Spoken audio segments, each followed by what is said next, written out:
the last corner to inside turn 3, so he straightened up and went 4 wheels off, and that would be incomplete for him. That's a bummer. Yeah. This track, you need to be very wide everywhere to make it through properly. The problem is, if you just make that slight mistake, you're going to be dropping a tire, and it's going to drag you off and cause your line to suffer throughout the rest of the course. And that is an area right there where you don't want to err on the wide side. He just was early, which caused him to then not have enough momentum, like I said, to get around that last corner. Well, it's very nerve-wracking to go through this course. You need to initiate as gangster as possible, then you get tight, but then rip through, and then the most precarious portion of this track is that outside zone, and it could end your run. Yeah, you need to carry a lot of momentum through there, too. Right. It's an area where it's very difficult to commit to that kind of speed and momentum carrying in that area, so it can really bite you. There's teeth on that wall? Yeah, there are teeth out there. I think George K. unfortunately felt them earlier. Oof. Yeah. I think he's okay though. Looks like he had a little sit down after he got out of the car, but I think he's all right. Yeah. No, I think that was just more emotionally bummed and upset. Yeah, I hope so. Yeah. That was a hard hit. It was a hard hit. The car spun around. I know, a former DMCC competitor to yourself, Drift Mania Canadian Championship. What was your best results at DMCC? I got a big old 3rd in Toronto once. Ooh. Yeah, 3rd place. 3rd, you don't say. Yeah. I beat Pat Sears. Yeah, I think Pat Sears broke though. That's how I ended up there. Oh, Pat Sears. Well, as they say, you can't. I'll see what I can get. If you can't drive, teach or Yeah. All right, here we go. Kelsey Rawlings, the only female in competition. That was a big understeer there. Yeah. 4 feet.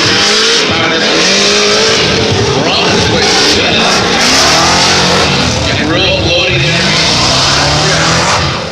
And shorts are up there for that outside zone. Lantaine. This is, we're gonna have to take a look closer at this to see how straight she really was. On first view from way over here, it looked like it was pretty big understeer, but I want to see the replay. Yeah, the wheels were turned the other way there for a minute.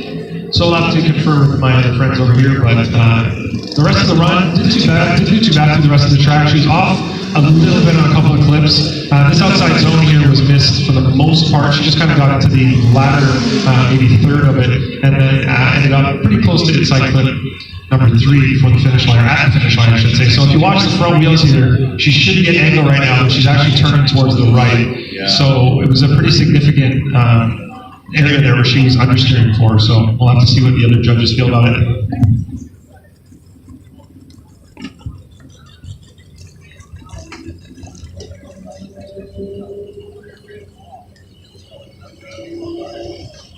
All right, the judges are conversing.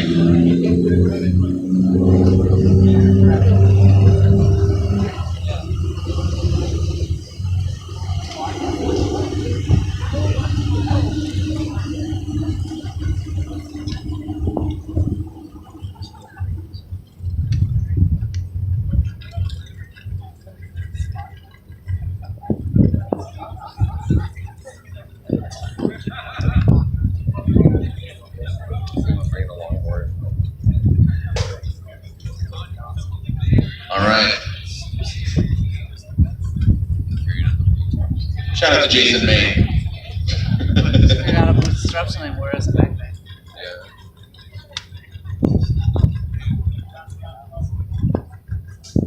Like some bungee. Okay, so these guys still deliberating over here on the.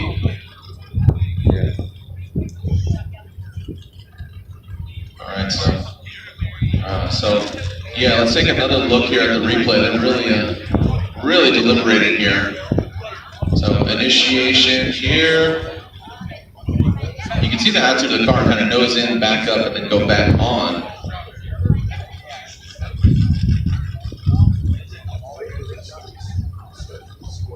See this thing? You can see them line them up. Initiate, nose in. That's what I wanted to take a picture of. Yeah, what we're really deliberating here is, of course, when you make one call for one driver, it's something that's going to set the tone for the rest of the event. So we're just trying to make sure we're being fair with what we're seeing, and we're going to make the right call.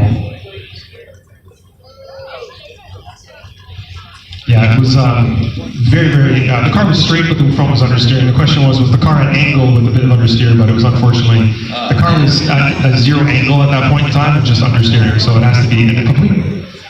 Unfortunate there for Kelsey Rawlings, that Top One Oil Ford Power Plant S14.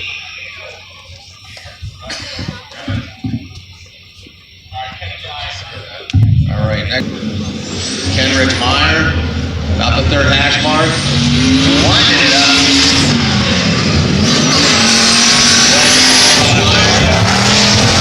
Into that last outside zone, Mr. Meyer, past the finish line and the final front slip.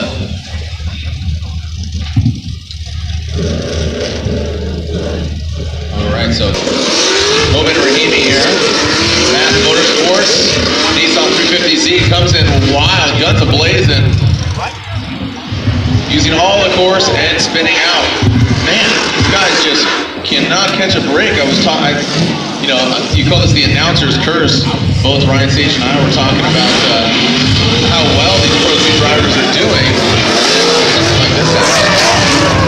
I think it can be shared with the judges as well. It might be partially the judges' curse because they drive so well in practice, and then all of a sudden we get to qualifying, and it's because we were watching sometimes that they. I even noticed that sometimes when we're doing spotter's help, where the driver will. Room. Oh, I see. It's 5 little Joeys joined together, create one mega room. Oh.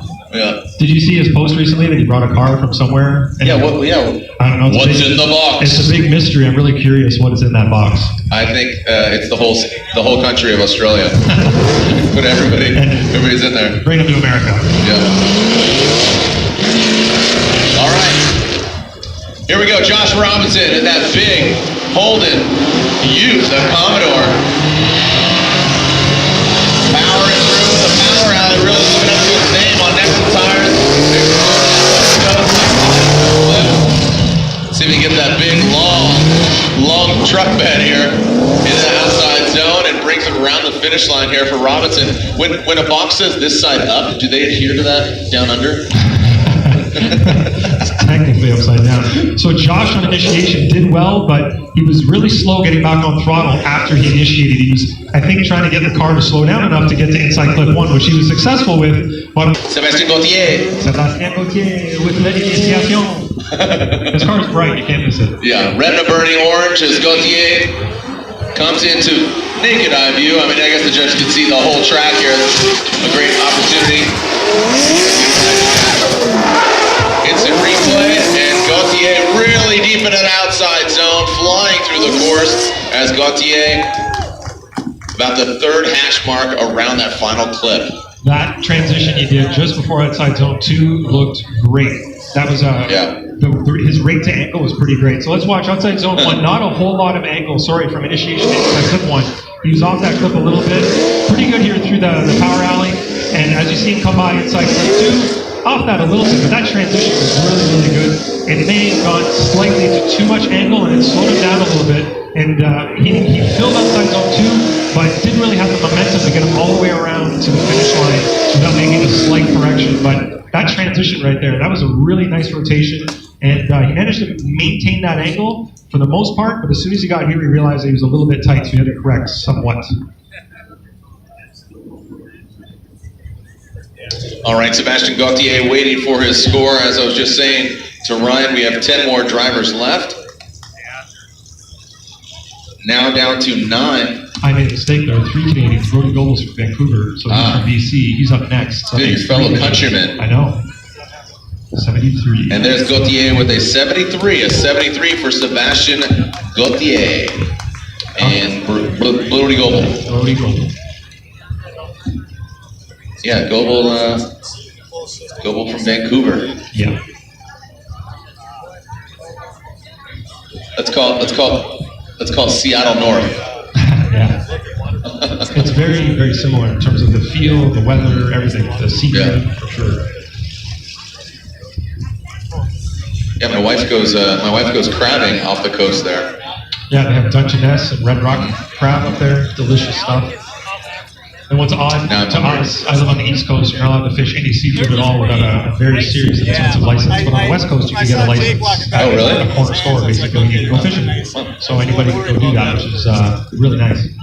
Yeah, she'll come home. She'll carry on a box with dry ice with crab, bring it home. So the stuff that she, Yeah, actually, she goes with an associate of hers, a worker, and he lives up there in Seattle. And basically, they'll go out and get the pots, and he's backstock, so he's kind of replenishing the stock of crab. Here we go, Brody Goebel, always a fun driver to watch. One of the coolest looking cars as well. I definitely like Brody Goebel's got styles for not miles, but miles of styles. We'll see him in a little bit. Goebel, yes sir. Hammering down. Really putting the foot to the floor. Fluid, you can hear that lift there. Quickly, but back on it. And takes out the finish line. But Ryan, overall, just see very fluid. very committed run. You can see how much he was on throttle all the way through. The car looked very settled as well. So you can see his angle here was maintaining the same angle all the way around that long sweeping corner through to outside zone 1. By the touch and go, good amount of angle there. The car flows really well from angle to angle. There aren't a lot of corrections. He had one little mistake here where he kind of went off the track with one tire, hit that inside clip marker, but overall, very committed and settled run, which is really what we're looking for. I'd like to see more runs like this for sure. All right, so Goebel waiting for his score. And Goebel, rightfully so, in the top 10. And Ryan talked about it earlier, the top 8 drivers, a 91. Well done, Brody Goebel. So Goebel with a 91 on his first run.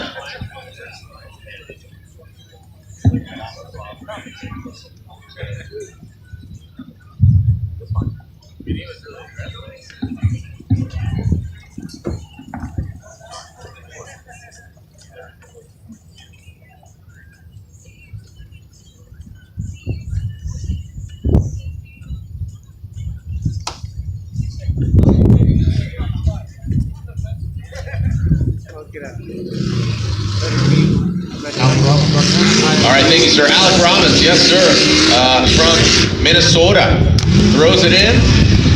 Also a CoroWorks Nissan Z. Into that touch and go. Ryan, you asked for it. Got fluidity of Brody Goebel's run and really just foot to the floor style of driving, and Alec Robbins really doing exactly kind of what you hoped. Yeah, he was on throttle a lot in that run, which is what we want to see. He was pretty aggressive. The car wasn't quite as settled as Brody's though, in a couple of areas where he had some slight bobbles. Right here he's doing pretty well, so through inside clip 1. He lost a little bit of angle just before outside zone 1. He had a bobble right there, so he threw the car to angle and he had to take a little bit out, hit that inside clip, and then it caused him to choke up a little bit before outside zone 2, which didn't allow him to get all the way around the final corner towards the finish line and inside clip 3. So you can see there that little correction. He really hit that with the middle of the front bumper, so it wasn't just a slight tap. He was off quite a bit there, but managed to get across the finish line at angle and pretty close to that last inside clip. Yeah, he didn't just nick it. He center punched that thing. Yeah, so he did. Boom goes the dynamite. All right, so Alec Robbins waiting for his score. CoroWorks, Achilles Tire, Nissan 350Z, and Robbins still a solid 74. A 74. So 74 right now gets you into 5th position. Yeah. Which I guess that's about right. That's about average, what we generally see at a Pro 2 event. Yeah, Ryan was saying about 73 to 76. That's kind of the top 5 range. Okay. Next up, coming to us from the Bay Area, Vallejo, California, home of E40 and Crick Filippi. Fitzgerald glider kits, Nexen tires, S13.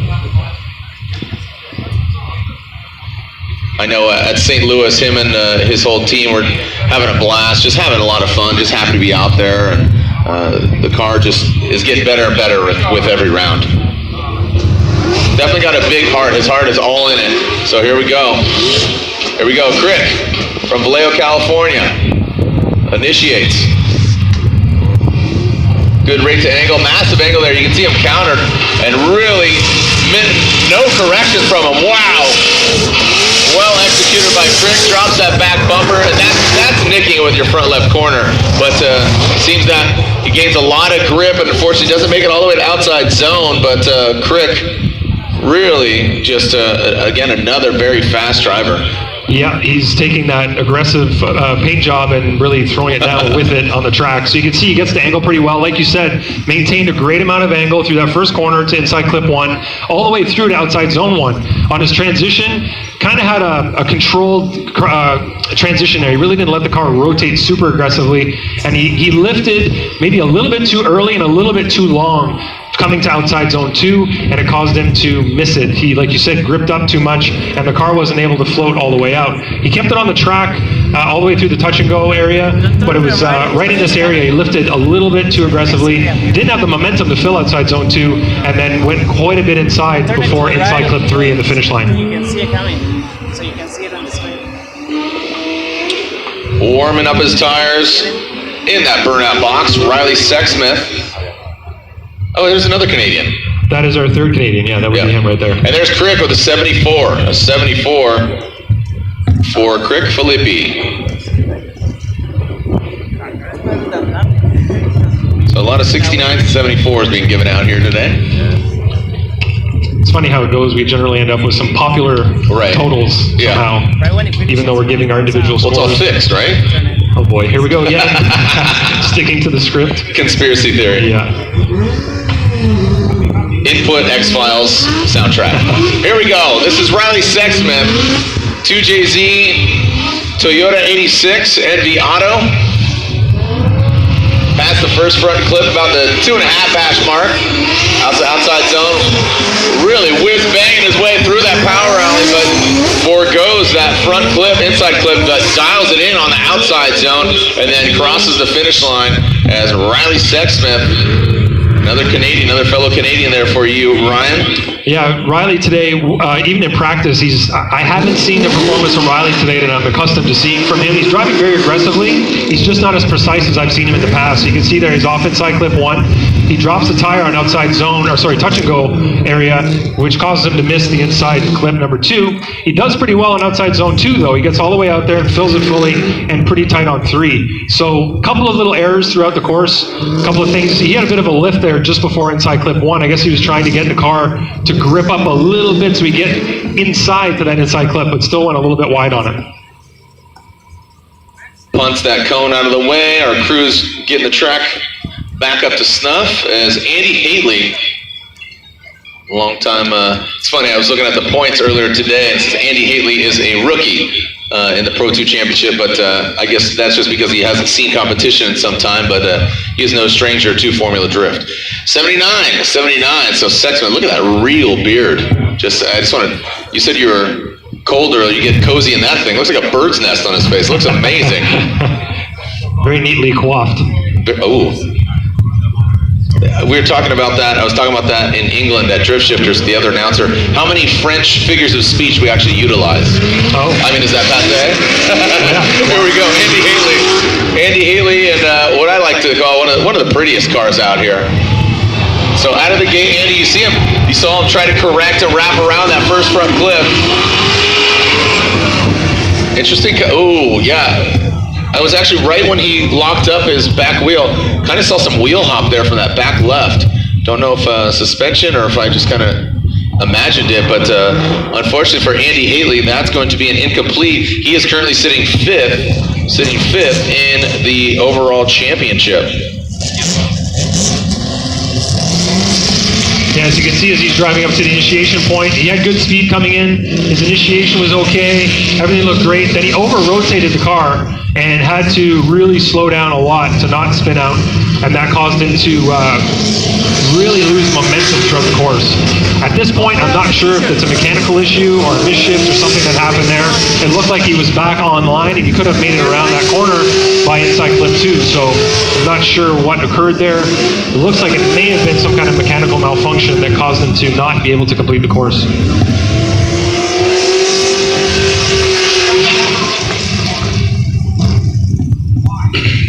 All right, let's get lit. Ryan Literal, Cora Works, Nissan 350Z.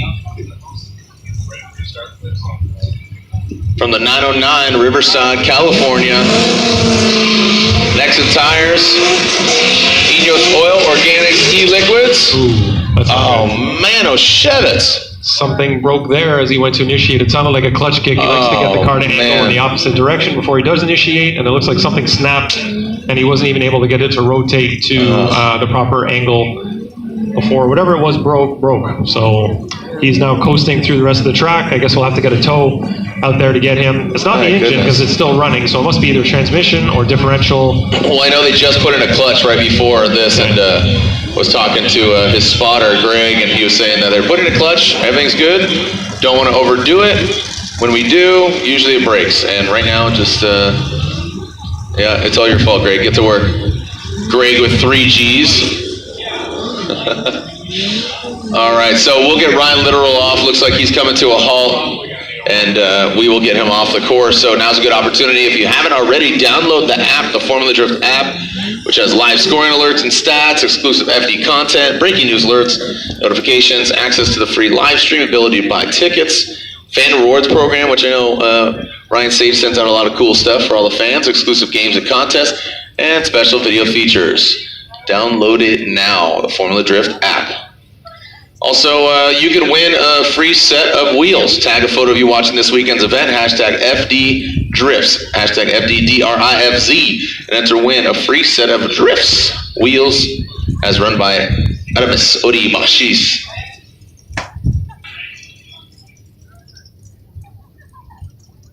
All right, so we'll get Ryan Literal off course here. When we come back, we'll continue with the Link Engine Management Pro 2 qualifying.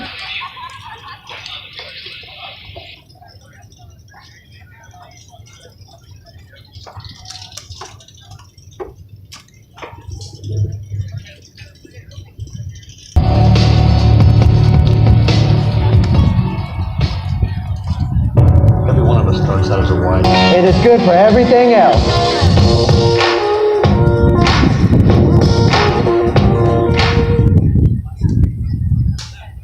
All right, so Ulla Jaeger here, coming to us from Norway, from Fredrikstad. Ulla Jaeger and the Team Japan Auto Nexon Tire Toyota Supra. Here we go. What's that? That's how they say it over there. Supra. Supra. All right, here we go. Ulla Jaeger, who's currently 3rd in the standings. He had a victory earlier this year as Ooh La La comes through that power rally. Very smooth from Jaeger. Tight to that final front clip and then brings it in, or second, I should say. And around the finish line. So,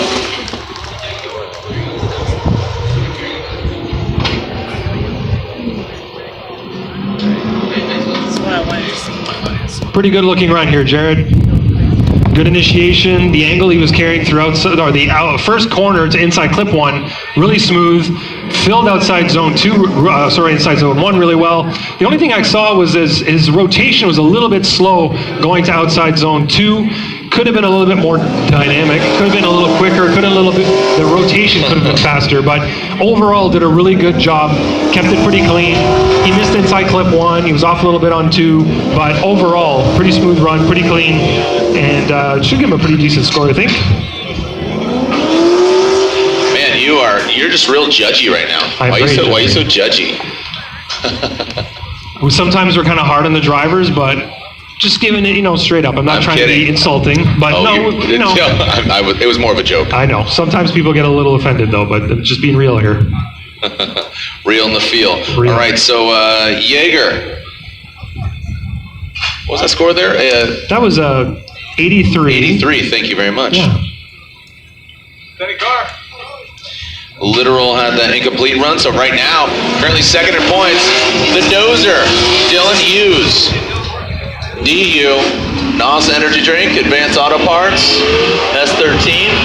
Ooh, just barely shaking the boots. Listen to that exhaust note, just absolutely just humming. In this outside zone, puts the car in the right places. Man, Dylan Hughes just put on a clinic, well executed by Dylan Hughes. That was a really great run. If you look at what he did for that first corner to inside clip 1, that has to be one of the best lines we've seen yet. Look how tight he is on that inside clip. Just tapped it. Yep. That was really, really well done. Outside zone 1, nice and wide. Did pretty well in the touch and go. Right on that one, on the 1 mark basically on the inside clip 2. Deep in outside zone 2, really tight on inside clip 3. Like you say, put on a clinic here. This is a very clean run. He was aggressive on throttle, wasn't lifting where he wasn't supposed to. Look at that, the precision. Smooch. Just tapped it, it didn't fall over. That's how we really want them to be getting around these inside clips and outside zones. And his transitions were pretty quick. Great rate to angle as well throughout the run. Well, I was talking earlier about Michael Essa and Sean Adriano, his spotter being Michael Essa, former champ. Well, Dylan Hughes, his spotter is 3-time champ Chris Forsberg, so getting some sound advice there from the champ. So 93 there for Dylan Hughes, our new leader. So well done. One more driver left for only their first run. Still a whole another entire run for the whole field. This has to be one of the gnarliest qualifying sessions we've had in terms of cars braking and incompletes just overall. It's been really rough on these drivers for the first lap of their qualifying. Hopefully in the second lap of qualifying it'll be a little smoother for everybody, and they can get through the entire qualifying session whole. Reader, damn near killed her. Travis Reeder here, leaving the start line, our current points leader. And here comes Reeder. Good fluidity from him. You can see him, the car very settled, quickly, boom. Gets to that angle, powers through, transition in that power alley. You can see him working the wheel a little bit, punts that front. Let's take a look at the replay. At what point did he punt it? Was it centered like we were talking about earlier with Haley, or Robin, or did he just nick it? But quickly gets settled right out of the gate on that big sweeper approaching that first front clip. Pretty good job through the first corner to inside clip 1. You can see he got close to inside clip 1 as well. Not as close as Dylan Hughes did, but still pretty good. Nice and wide to outside zone 2, or sorry, outside zone 1. Kind of missed the touch and go, which caused him to be really far inside for inside clip 2. Outside zone 2, really well there, and finish off pretty strong. Now, the one thing that I really liked from his practice laps was that his commitment was really high through this area. He was looking, I believe, the best out of all the drivers from inside clip 2 to outside zone 2. But this time, the fact that he missed the touch and go caused him to be way inside. He had to grab a handful of handbrake and ended up making a mistake there. Still gets an 86, a solid score for Travis Reeder, an 86. He's got to be feeling a little more comfortable now, getting a score on the board.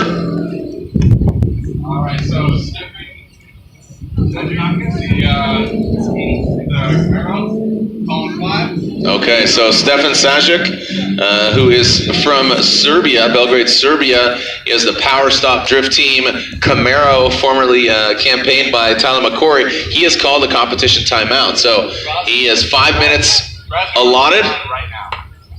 So anyways, we'll get to that in a moment. But yeah, here comes Raz Nayor. It's Mitsubishi Evo. Not the all-wheel drive kind, though. He rips it into the front clip, but does not get very close. You see the red wheels standing out. Saw a quick little correction right there as well as I was talking. Into that power alley. Flicks it into the tire wall. Still a little timid of that wall as Raz Nayor. He did have a 70 on his first run.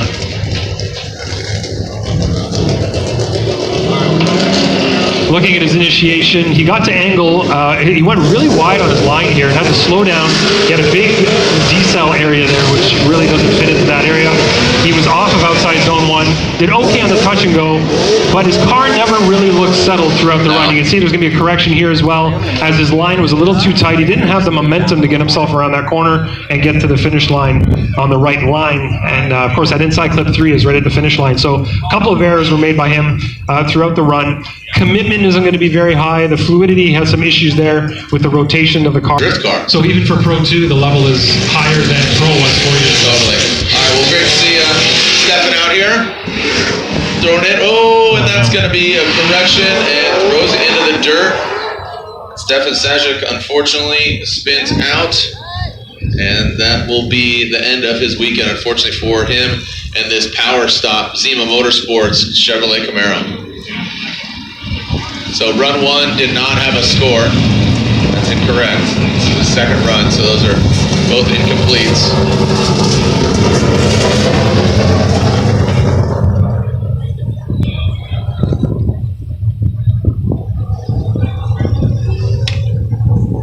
So here's the replay again. You can see the car, he gets the angle. It's a little bit late on initiation, understeers, and then he tries to get back on throttle, but by that point, the car's so close to the edge of the track that once he does get to angle, he gets on the grass with the rear wheels and loops the car, spins out, unfortunately, giving him an incomplete for his second run, which gives him 2 zeros, essentially. So he will not be qualifying for his first Formula Drift Pro 2 competition. All right, so Stefan head down and back to the pits, unfortunately, but right now, coming up next. So this is Rodolfo Martinez.